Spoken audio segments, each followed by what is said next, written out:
ಈ ಖಾತಾ ನಕಲು ಮಾಡಿಕೊಡಲು ಧರಣಿ ಉಪವಾಸ ಸತ್ಯಾಗ್ರಹ. ಔರಾದ್ ಪಟ್ಟಣ ಪಂಚಾಯತ್ ಕಚೇರಿ ಮುಂಭಾಗದಲ್ಲಿ 9 ತಾಂಡಾಗಳ ನಿವಾಸಿಗಳು ಸುಮಾರು ವರ್ಷಗಳಿಂದ ಮೂಲಭೂತ ಸೌಲಭ್ಯವಿಲ್ಲದೆ ಹಾಗೂ ಈ ಖಾತಾ ನಕಲು ಮಾಡಿಕೊಡುವಂತೆ ಧರಣಿ ಉಪವಾಸ ಸತ್ಯಾಗ್ರಹ ಕೈಗೊಂಡರು. ಪಟ್ಟಣ ಪಂಚಾಯಿತಿ ವ್ಯಾಪ್ತಿಯಲ್ಲಿ ಒಟ್ಟು 20 ವಾರ್ಡ್ಗಳು ಇದ್ದು ಇದರಲ್ಲಿನ ವಾರ್ಡ್ ಸಂಖ್ಯೆ 16ಕ್ಕೆ ಇಲ್ಲಿಯವರೆಗೂ ಯಾವುದೇ ಸಮರ್ಪಕ ಸೌಲಭ್ಯಗಳನ್ನು ಪಟ್ಟಣ ಪಂಚಾಯತ್ ವತಿಯಿಂದ ಸಿಗುತ್ತಿಲ್ಲ ಎಂದು ಸದಸ್ಯ ಶಿವಾಜಿ ರಾಠೋಡ್ ಪಂಚಾಯತ್ ಕಚೇರಿ ಮುಂದೆ ಉಪವಾಸ ಧರಣಿ ನಡೆಸಿದ್ದಾರೆ. ಔರಾದ್ ಪಟ್ಟಣ ಪಂಚಾಯಿತಿಗೆ ಒಟ್ಟು 20 ವಾರ್ಡ್ಗಳು ಇದ್ದು ಇದರಲ್ಲಿ ವಿಶೇಷವಾಗಿ 9 ತಾಂಡಾಗಳಿದ್ದು ಇಲ್ಲಿಯವರೆಗೂ ಈ ತಾಂಡಾ ನಿವಾಸಿಗಳಿಗೆ ಸರ್ಕಾರದ ಸೌಲಭ್ಯಗಳನ್ನು ಸಿಗುತ್ತಿಲ್ಲ. ಆದ ಕಾರಣ ಖಾತಾ ನಕಲು ವಿಳಂಬ ನೀತಿಯನ್ನ ಖಂಡಿಸಿ ಮುಖ್ಯಾಧಿಕಾರಿ ವಿರುದ್ಧ ಪಟ್ಟಣ ಪಂಚಾಯತ್ ಕಾರ್ಯಾಲಯ ಎದುರು ತಾಂಡಾ ನಿವಾಸಿಗಳು ಧರಣಿ ಉಪವಾಸ ಸತ್ಯಾಗ್ರಹವನ್ನ ಹಮ್ಮಿಕೊಂಡಿದ್ದಾರೆ. ಈ ಕೂಡಲೇ ವಾರ್ಡ್ ನಂಬರ್ 16 ಎಲ್ಲಾ ತಾಂಡಾ ನಿವಾಸಿಗಳಿಗೆ ಸರ್ಕಾರದ ಸೌಲಭ್ಯಗಳನ್ನು ಒದಗಿಸಬೇಕು. ತಾಂಡಾಗಳಲ್ಲಿ ಚರಂಡಿ, ಬೋರ್ವೆಲ್, ಚರಂಡಿ, ರಸ್ತೆ, ವಿದ್ಯುತ್ ವ್ಯವಸ್ಥೆ ಕಲ್ಪಿಸಬೇಕು. ಪಟ್ಟಣ ಪಂಚಾಯತ್ ನಡೆಯುತ್ತಿರುವ ಭ್ರಷ್ಟಾಚಾರ ತಡೆಗಟ್ಟಬೇಕು ಎಂದು ಧರಣಿ ಉಪವಾಸ ಸತ್ಯಾಗ್ರಹ ಮಾಡಲಾಗಿದೆ ಎಂದು ಪಟ್ಟಣ ಪಂಚಾಯತ್ ವಾರ್ಡ್ ನಂಬರ್ 16ರ ಸದಸ್ಯ ಶಿವಾಜಿ ರಾಠೋಡ್ ಹೇಳಿದರು. ಈ ಸಂದರ್ಭದಲ್ಲಿ ಸೋನು ರಾಠೋಡ್, ಅನಿಲ್ ರಾಠೋಡ್, ರಾಜು ರಾಠೋಡ್, ಸಂಜು ಜಾದವ, ದೋಂಡಿಬಾ ರಾಠೋಡ, ಜಯರಾಮ್ ರಾಠೋಡ್, ಸಂಜು ಪವಾರ್ ತಾಂಡಾ ನಿವಾಸಿಗಳು ಉಪಸ್ಥಿತರಿದ್ದರು. ರಾಜಯ್ಯ ಸ್ವಾಮಿ, ಜಿಟಿ ನ್ಯೂಸ್ ಕನ್ನಡ, ಔರಾದ್.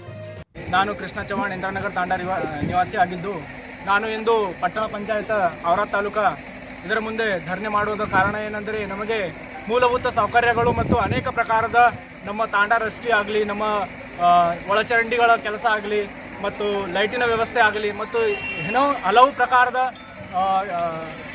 ಸೌಕರ್ಯಗಳನ್ನು ನಮಗೆ ಸರ್ಕಾರದಿಂದ ಸಿಗ್ತಾ ಇಲ್ಲ. ಅದಕ್ಕೆ ನಾವು ಇಂದು ಇಲ್ಲಿ 18 ಆಗಸ್ಟ್ 2025 ಇಲ್ಲಿ ನಾವು ಧರಣಿಯನ್ನು ಮಾಡ್ತಾ ಇದ್ದೇವೆ. ನಾವು ಇಲ್ಲಿ ನಮಗೆ ಎಲ್ಲಿವರೆಗೆ ನ್ಯಾಯ ಸಿಗಲ್ಲ ಅಲ್ಲಿವರೆಗೆ ನಾವು ಇಲ್ಲೇ ಉಪವಾಸವಾಗಿ ಕುಂತು ನಾವು ನಮ್ಮ ಹಕ್ಕನ್ನು ಪಡೆಯುತ್ತೇವೆ.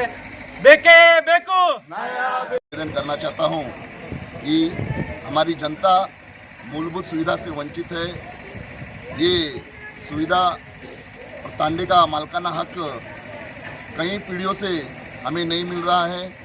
इसे आप राज्य सरकार को मीडिया भाइयों की तरफ से भेजा जाए और हमें जनता को न्याय और हक का अधिकार दिलाया जाए. ये मैं आपसे विनती करता हूँ. मैं शिवाजी राठौड़, पटन पंचायत मेंबर. हमारे अनेक प्रकार की मांग है, सब मेमोरम में दिया गया है तहसीलदार को, सभी को मेमोरम. आप पत्रकार भाइयों को भी हम एक कॉपी आपको दे देंगे मेमोरम में. मूलभूत सुविधा और तांडे का मालकाना हक ये हमको जल्दी से जल्द मुहैया कराया जाए. मूलभूत सुविधा देने में मुख्य अधिकारी नाकाम है. यहाँ पे बहुत सारा भ्रष्टाचार है पटम पंचायत में. ये भ्रष्टाचार लोगों के सामने लाया जाए, ये मैं मीडिया भाइयों से निवेदन करता हूँ. धन्यवाद. सर, क्या आप मेंबर है, आपको पता होगा ना क्या क्या भ्रष्टाचार हो रहा है?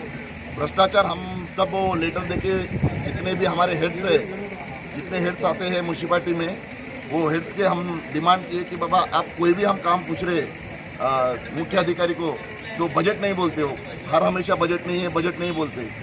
हमारे वार्ड नंबर 16 में 12 महीने हो गए बोर निकाल के, तो भी अभी तक वो लोग नहीं डाले. और कभी भी हम पूछने जाते हैं हमेशा तो बजट नहीं बोलते. तो मैं लेटर के जरिए उनको मांग किया हूँ जितने हमारे म्यूनसिपालिटी के हेड है वो सभी का मुझे ट्रांसलेशन बताया जाए.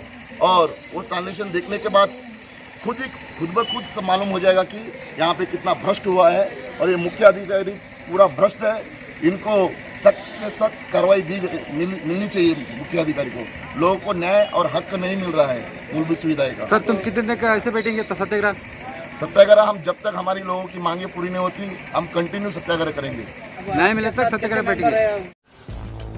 ಗ್ರಾಹಕರ ಸ್ಯಾಟಿಸ್ಫ್ಯಾಕ್ಷನ್ ನಲ್ಲಿ ನಂಬರ್ 1 ತೃಪ್ತಿಕರ ದೈಹಿಕವಾದ ಹುಮ್ನಾಬಾದ್ನ ಎಸ್ವಿ ಟಿವಿಎಸ್ ಶೋರೂಮ್ ನಿಮಗಾಗಿ ತರುತ್ತಿದೆ ಹೊಸ ಮಾಡೆಲ್ಗಳ ಹೊಸ ಬೈಕ್ಗಳು. ಇಲ್ಲಿ ಟಿವಿಎಸ್ ನ ಸ್ಪೇರ್ ಪಾರ್ಟ್ಸ್ ಹಾಗೂ ಸರ್ವಿಸ್ ಕೂಡ ಲಭ್ಯ. ಹಾಗಿದ್ರೆ ತಡೆಯಾಕೆ ಹಿಂದೆ ಭೇಟಿ ನೀಡಿ ನಾಗಲಕ್ಷ್ಮಿ ದಾಬಾ ಹತ್ತಿರ ಗುಲ್ಬರ್ಗಾ ರೋಡ್, ಹುಮ್ನಾಬಾದ್. ಹೆಚ್ಚಿನ ಮಾಹಿತಿಗಾಗಿ ಸಂಪರ್ಕಿಸಿ 8494951009.